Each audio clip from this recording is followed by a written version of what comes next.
यह कहानी करण के साथ बीती एक सच्ची घटना है। वो बताता है, मेरे साथ ये घटना आज से 12 साल पहले बीती थी। मैं बिहार के एक गांव हसनपुर के अस्पताल में कार्यरत था।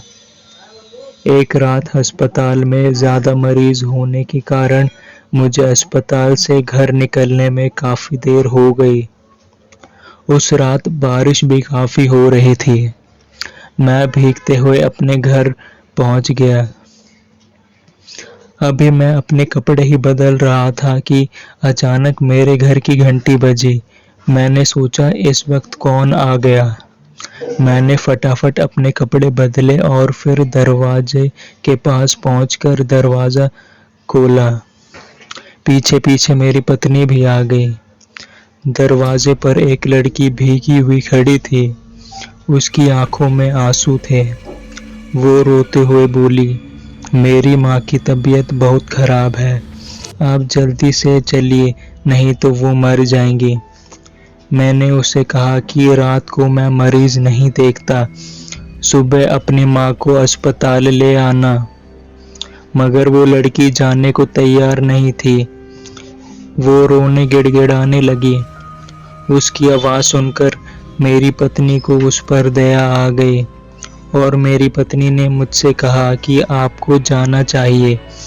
मैं अपना सामान लेकर उस लड़की के पास अपनी जीप लेकर उसके घर चल पड़ा। सुनसान रास्ते से होते हुए वो लड़की मुझे 5-7 किलोमीटर दूर एक दूसरे गांव में ले गई। मैं सोचने लगा, ये लड़की इतनी रात को मेरे यहाँ कैसे पहुंची। लेकिन मैंने इन बातों की तरफ ध्यान न देते हुए उसके घर पर पहुंच गया। वो घर काफ़ी अजीब सा दिख रहा था। मैं और वो लड़की घर के अंदर चले गए। अंदर एक कमरे में एक बूढ़ी औरत पलंग पर लेटी हुई थी। मैंने उनकी नब्ज देखी और इंजेक्शन दे दिया। साथ ही साथ मैंने कुछ दवाइयाँ भी लिख दी। उस लड़की ने मुझको बाहर मेरी जीप तक छोड़ दिया। फिर मैं घर पर आ गया। अगली सुबह मैं जब अपने अस्पताल के लिए जाने लगता हूँ तो मैं सोचता हूँ कि एक बार उन बूढ़ी माँ का हाल चाल पूछ लूँ, फिर अस्पताल निकल जाऊँगा। मैं जीप में बैठकर निकल जाता हूँ। मुझे रास्ता अच्छे से याद था। मैं वहाँ पहुँचता हूँ तो देखता हूँ कि जहाँ वो घर था वहाँ पे अभी कोई घर है ही नहीं।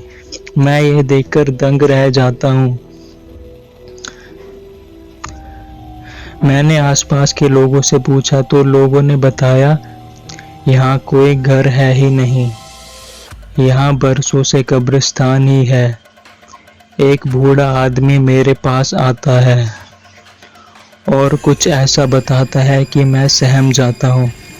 वो बताता है कि हर साल एक लड़की कुछ लोगों के घर जाती है मदद मांगने, मगर वो एक आत्मा है। तुम किस्मत वाले हो जो जिंदा बच गए, वरना वो आत्मा किसी को नहीं छोड़ती है।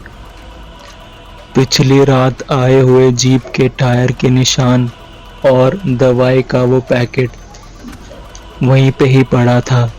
इसके बाद करण फटाफट अपनी गाड़ी में बैठकर अस्पताल के लिए निकल जाता है। कुछ समय बाद करण का ट्रांसफ़र कहीं और हो जाता है। करण आज भी जब कभी इस वाक़ये को याद करता है तो अंदर तक कांप जाता है। तो दोस्तों, ये थी आज की स्टोरी। आशा आपको पसंद आई होगी। थैंक्स। और दोस्तों, कृपया करके मेरे चैनल को सब्सक्राइब भी करें।